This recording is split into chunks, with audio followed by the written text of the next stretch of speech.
Hey guys, welcome back to my channel. Today I'm going to be doing a little bit of a review of The Haunting in Venice. This is really late. I'm hoping by the time this comes out the movie is still in theaters, but either way I thought I would just do a quick review of it. This is going to be pretty quick.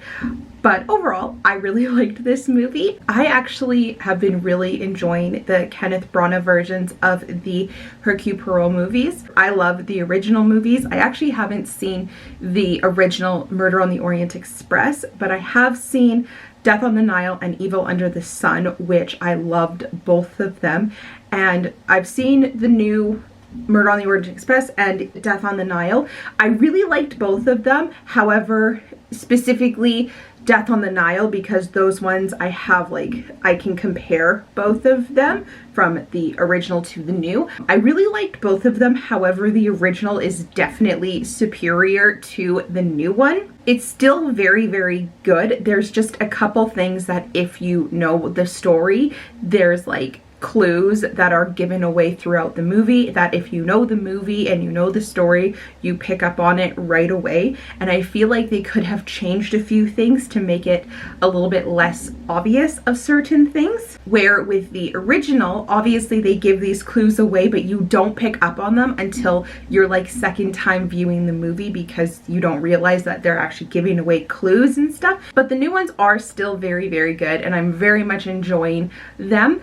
But I was very excited for this one, Haunting in Venice, because it's the first one that isn't based on an already made movie.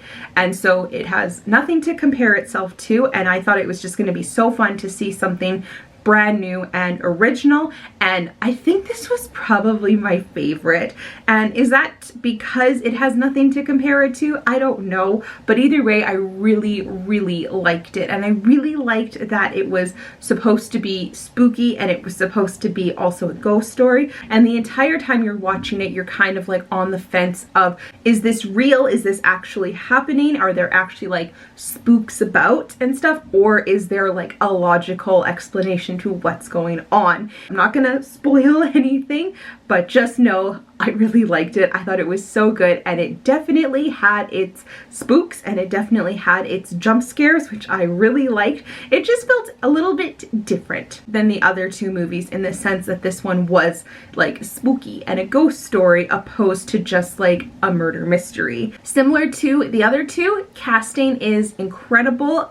Another brilliantly casted movie with so many incredible roles and actors and actresses in these roles. But of course, as always, Kenneth Branagh shines as Hercule Poirot. Based on the ending of Death on the Nile, I wasn't sure if there was even going to be a new one, because he basically retires at the end of Death on the Nile, and that's how this movie starts, is that he's retired. He now lives in Venice, and there's a lineup of people outside his home constantly trying to hire him for their own personal questions or things that they need solving. And so at this point he's actually hired a bodyguard because he just wants a normal life. He doesn't want to be a detective anymore. And then Tina Fey's character brings him in basically to debunk this medium, and that's where the whole story picks up, and it's just so good. I really liked it. So much fun. The setting of it was gorgeous. The score was incredible. Just so good. I really liked it. I can't wait for this to come out on DVD. I own all the original Agatha Christie ones, like Death on the Nile, Murder on the Orient Express, Evil Under the Sun, all of those ones. And then we also own the new Murder on the Orient Express, Death on the Nile, and I can't wait for this to come out to get this one as well. So like I said, that was really, really short. It actually has been quite a few weeks since I've seen this movie, and I just have not had time to film this review. So it's been a while. Maybe I'll think of more things to say when I can rewatch this movie again. But now I am going to go into some spoilers of this movie. So if you don't want to know anything, then thank you for watching, and I will see you next Friday for another video. It's not really a spoiler. I think it is said in the trailer that the house that he goes to, they believe it's haunted. there's a mother who lives there whose daughter she believes commits suicide, and now her ghost also is part of the haunt of this film. Then they hire this medium to come in to basically put her spirit to rest. And then, as always, shit goes down and someone gets murdered. I remember going into this movie and, like, as much as I was excited for it to be kind of like a ghost story, I was a little nervous about the whole element of a ghost story because Poirot's character is very logical and very, like, straightforward about things. It's very clear he's not someone who believes in, like, supernatural or anything. So it was very cool in this movie to see him almost get, like, tested and, like, have his own mind tested as to, wait, is this actually happening? Spoilers, it wasn't actually happening. He did debunk everything in this film so that we know that this wasn't actually like ghosts or anything. But at the same time, like, there was a young boy in this movie who very much believed that the spirits were very real, and he left the house very much believing that the spirits would come with him, but that they were at rest. So it still kind of leaves room for interpretation as to were there actually ghosts or what was actually going on. But I really liked seeing Poirot kind of like in this state of mind where he was like, hey, this cannot actually be happening, but I think it just did.